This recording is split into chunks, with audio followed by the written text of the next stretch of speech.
అంతరిక్షంలోకి స్పోర్ట్స్ కార్ను పంపిన space X అధినేత ఎలన్ మస్క్ గురించి తెలుసుకుందాం.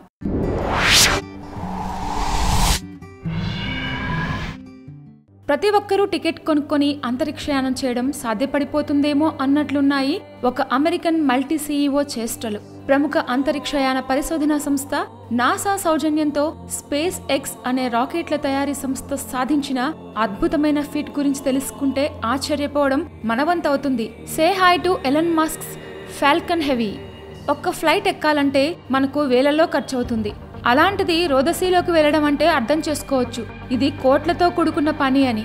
ఏటేటా కొన్ని లక్షల కోట్లు అంతరిక్షయానానికి సంబంధించిన వ్యర్థాలకే ఖర్చయిపోవడం గమనించిన బహుముఖ ప్రజ్ఞాశాలి Elon Musk safe landing and reusable rocket boosters సిద్ధాంతాన్ని తెరపైకి తెచ్చారు. కొన్ని టన్నుల బరువుండే శాటిలైట్లను మోసుకెళ్లే రాకెట్లు అన్ని వేల కిలోమీటర్ల వేగంతో ప్రయాణించగలుగుతున్నాయంటే దానికి కారణం రాకెట్ బూస్టర్స్.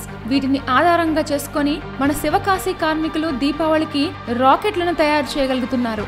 అంతరిక్ష కక్షలో వివిధ స్టేజెస్లో విడిపోయే శాటిలైట్ తన దారి గుండా ఆర్బిట్లోకి వెళ్లిపోతుంది. కానీ రాకెట్ బూస్టర్స్ తిరిగి వచ్చే సమయంలో సముద్రంలో పడిపోతూ ఉంటాయి. వాటి నిర్వహణ ఖర్చు అదుపు తప్పడం, ఇంకా ఎన్నో కోట్లు వృధాగా పోవడం చూసి ఏమీ చేయలేక చేతులెత్తేశాయి దిగ్గజ సంస్థలు. ఇక్కడే తన సృజనాత్మకతను వాడి the most powerful rockets in the world గా మార్కెట్ చేయబడుతున్న the Falcon series rocket boosters ను ప్రవేశపెట్టారు Elon Musk. Falcon series rocket boosters కు రిట్రాక్టబుల్ స్టాండ్స్ అంటే రాకెట్లు భూమి మీద దిగే సమయంలో అవసరమయ్యే landing gear with gyroscopic intelligence ను అమర్చారు. దీనివల్ల అంతరిక్ష కక్షలో శాటిలైట్ ను వదిలేశాక ఆ బూస్టర్స్ ఆటోమేటిక్ గా తమ దిశను అడ్జస్ట్ చేసుకొని రివర్స్ ఇంజనీరింగ్ సిద్ధాంతాన్ని పాటించి తిరిగి భూమికి క్షేమంగా తమ నిర్దిష్ట ప్రదేశాల్లో దిగడం ఆరంభించాయి. మొదట్లో ఎన్నో ఫెయిల్యూర్స్ చూడాల్సి వచ్చిన స్పేస్ ఎక్స్ సంస్థ క్రమంగా పుంజుకొని నాసానే అబ్బురపరిచే విధంగా రాకెట్ బూస్టర్ పర్ఫెక్ట్ ల్యాండింగ్ ను సాధించగలిగింది. దీనివల్ల కొన్ని వేల కోట్ల డాలర్స్ ను ఆదా చేసుకోగలుగుతున్నారు స్పేస్ ట్రావెల్ మరియు ట్రాన్స్పోర్టేషన్ వ్యవస్థాపకులు. ఎలన్ మస్క్ ను ఇంకా అతని ఏరోస్పేస్ కంపెనీ స్పేస్ ఎక్స్ ను ఆకాశంలోకి ఎత్తేశారు మీడియా ఇంకా స్టాక్ మార్కెట్ వర్గాలు.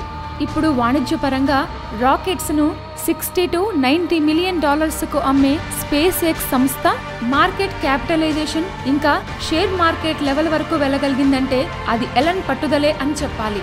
ఇక చివరి చెమ్మకుగా మిషన్ స్టార్మెన్తో ఒక red electric Tesla roadster sports కార్ను ఫాల్కన్ హెవీ రాకెట్ ద్వారా మార్స్ ఆర్బిట్లోకి పంపారు. ఇంటర్నేషనల్ స్పేస్ స్టేషన్ సౌజన్యంతో 4 అవర్ లైవ్ వీడియో ఫీడ్ ద్వారా అంతరిక్షంలో చక్కర్లు కొడుతున్న మొదటి కార్ను యూట్యూబ్ ద్వారా ప్రపంచమంతా చూడగలిగింది ఫిబ్రవరి 6, 2018.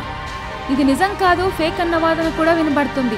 గ్రీన్ మ్యాట్ స్టూడియోలో షూట్ చేస్తూ ప్రపంచాన్ని ఫూల్స్ చేస్తున్నారని నెటిజన్స్ చెప్తూ ఉంటే స్పేస్ ఎక్స్ ఫ్యాన్స్ మాత్రం ఇది ఖచ్చితంగా నిజమని డిబేట్లకు దిగుతున్నారు. తాను స్వయంగా డిజైన్ చేసిన టెస్లా కార్లో ఒక డమ్మీ ఆస్ట్రోనాట్ ను కూర్చోబెట్టి డోంట్ పానిక్ అన్న ట్యాగ్ లైన్ తో మార్స్ కు పంపుతున్న ఆయన సృజనాత్మకతకు ఇంకా Hollywood range out of the box thinking కి ప్రపంచమంతటా నీరాజనాలు అందుకుంటున్నారు ఎలన్ మస్క్. చూద్దాం ఆ టెస్లా కార్ మార్స్ ను చేరుతుందో లేక కొందరు సైంటిస్టుల అభిప్రాయం ప్రకారం స్పేస్ ప్రెషర్ ఇంకా ఆస్ట్రాయిడ్స్ బారిన పడి ముక్కలైపోతుందో.